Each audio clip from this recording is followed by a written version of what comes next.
Selamat pagi para netizen dimanapun kita berada, salam inspirasi bagi kita semua. Geger ya dari pernyataan dari seorang Jokowi ya, ingin membentuk partai Super TBK. Sudah tahu kan arah dan tujuannya mereka? Ya siapa lagi kalau bukan untuk melindungi anaknya, yaitu namanya Kaisang. Ketika wartawan menanyakan kepada Jokowi, Pak, bagaimana soal partai perorangan? Nah, jawaban dari seorang Jokowi apa ya?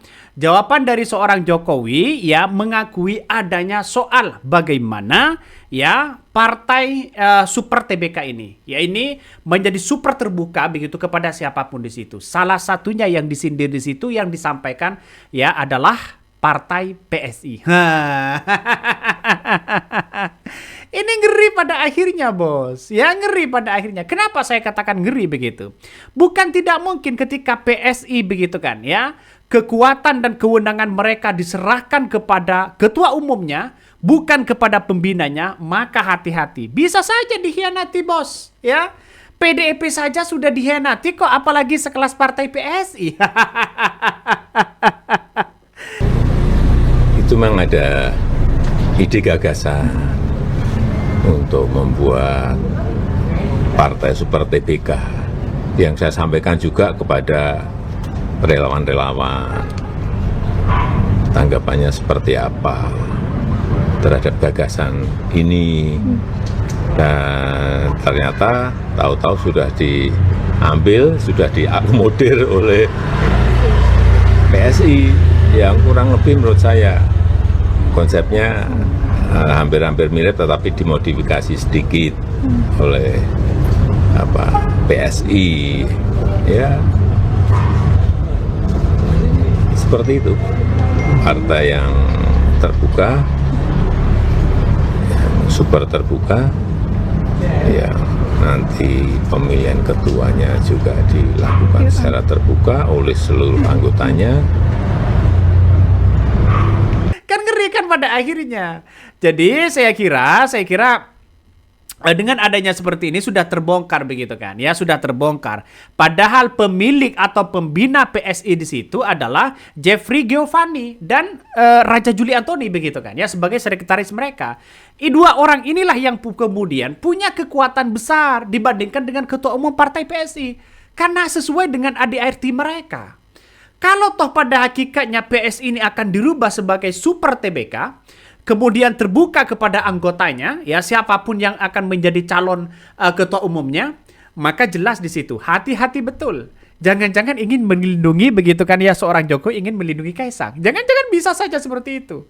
Apa yang kemudian disampaikan oleh Guntur Romli begitu kan ya, soal geger apa yang kemudian disampaikan PDIP, ya Guntur Romli PDIP, bongkar tujuan Jokowi bentuk partai Super TBK. Ya, lindungi Kaisang di PSI. Bisa saja.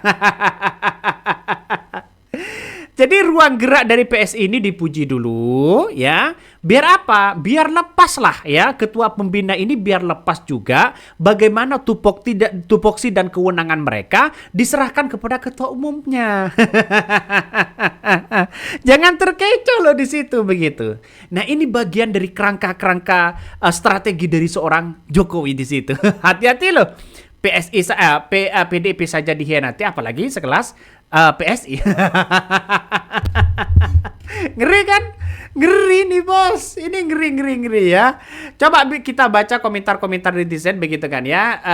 Sekarang ini banyak yang kemudian muncul narasi-narasinya begitu kan, yang mengatakan benar nggak begitu kan nanti bagaimana soal Jokowi yang kemudian ingin menguasai. Jangan-jangan ya Jokowi begitu kan ya, Jokowi bisa menjadi calon PSI, ketua umum PSI. Jangan-jangan seperti itu begitu. Ini Jokowi ungkap rencana pembentukan partai dengan konsep Super TBK ya, yaitu adalah partai PSI. Tidak mungkin mereka akan membuat partai perorangan. Karena apa? Pertama ya, dukungan modal itu harus banyak. Tokohnya harus kita lihat. Kalau tokohnya seorang Jokowi, ya mana mungkin masyarakat akan memilih mereka. Orang-orang yang memilih dulu begitu kan ya, dengan yang dianggap kinerjanya surveinya paling baik, paling tinggi di situ, ya jangan-jangan ya hanya jadi jilat sana sini. Bisa saja begitu. Coba kita baca komentar dari netizen ya. Orang terkorup sejagat mau bikin partai ya, konsepnya TBK, terbuka untuk yang lain. Kalau mau belajar korupsi ya sama saya, Mulyono CCRP.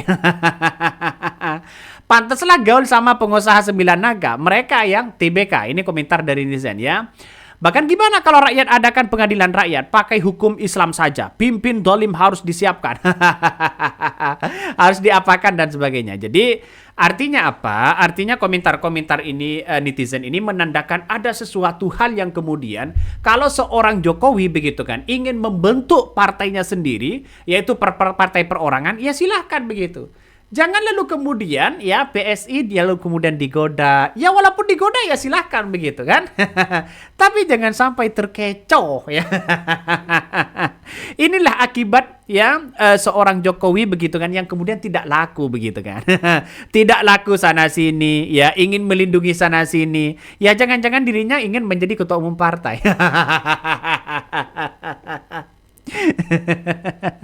Ngeri. Ini ngeri-ngeri sedap begitu. Apalagi begitu kan ya. Menteri Raja Juli begitu kan ya, Menteri Kehutanan ini dibuat geger. Ada 11 kader PSI yang kemudian direkrut begitu kan ya. Direkrut di situ masuk ke bagian dari Menteri Kehutanan. Ya, dan bahkan ya gaji honornya itu puluhan juta.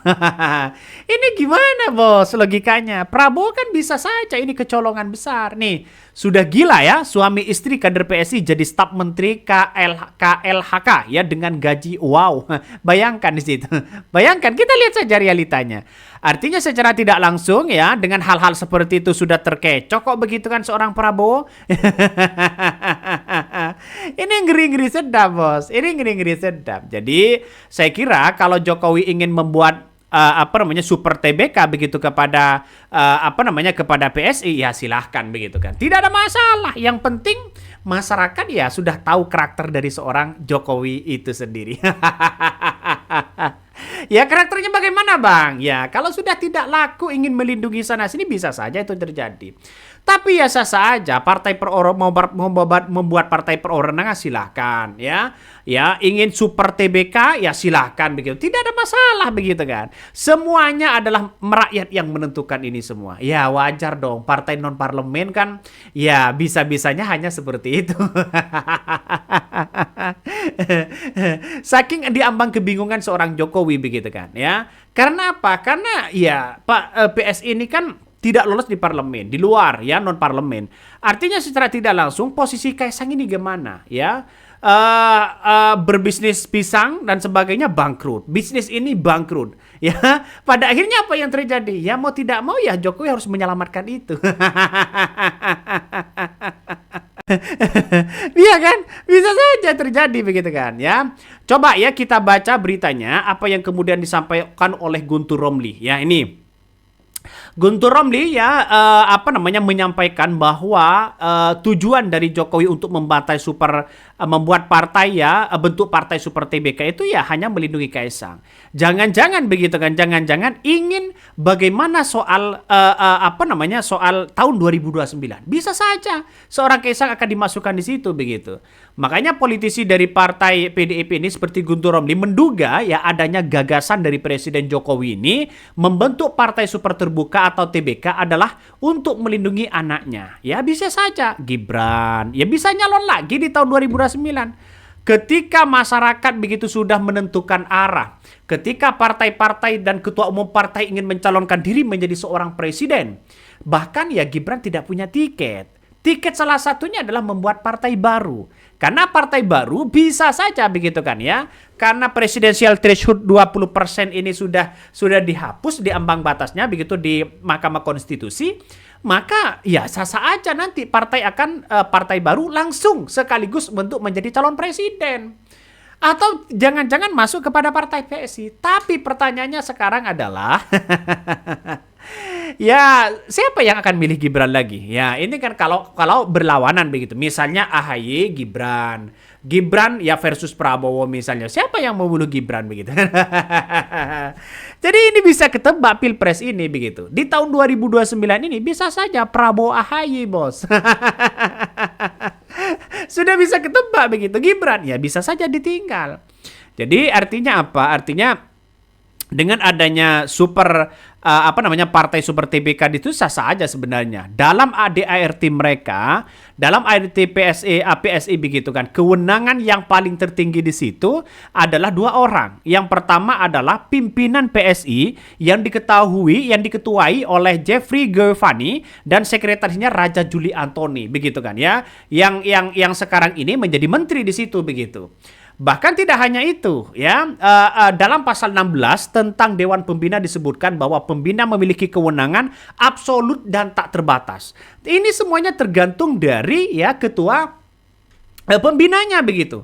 Beda dengan partai-partai yang lain yang kemudian bisa saja ketua umumnya punya pengaruh yang sangat luar biasa, seperti Partai Golkar. Ketua umumnya semuanya terpusat pada ketua umumnya. Ya, jadi artinya pembina itu tidak punya kekuatan lagi di situ begitu kan. Ya, berbeda dengan partai-partai lain. Inilah yang dimiliki oleh PSI. Makanya PSI tidak maju-maju seperti itu. Kan benar kan? Jadi saya kira sekarang ini Jokowi mulai diambang kebingungan begitu kan ya.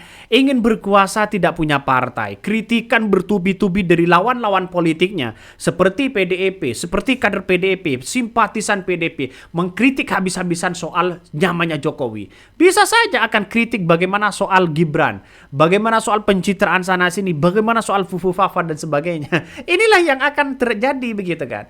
Makanya nanti begitu ya bisa saja ya Gibran sebagai wakil presiden bisa saja nanti di tahun depan ya bisa saja nganggur bos. Masa wakil presiden mau jadi A mau jadi B begitu kan ya? Masa mau jadi anggota DPR lagi begitu? Jadi artinya apa? Artinya saya pribadi begitu menganggap kalau Jokowi ingin membuat partai super TBK, ya silakan, tidak ada masalah begitu kan. Tapi PSI saya kira tidak sebodoh itu. Pembinanya mungkin tidak segampang itu begitu kan ya. Jadi artinya apa? Artinya bahwa ya jalan satu-satunya kata netizen ingin menyelamatkan Kaisang ya. Agar apa? Karena biar nanti begitu kan ya ketua umumnya biar punya pengaruh, biar punya otoritas begitu kan ya sepenuhnya begitu. Tapi kan sekarang kan ada pembinanya begitu. Pembina tidak bisa diganggu-gugat oleh siapapun. Lucu kan? Oke, mungkin itu yang kami sampaikan. Tonton terus channel Hodari Podcast Rakyat ini, jangan lupa di-subscribe.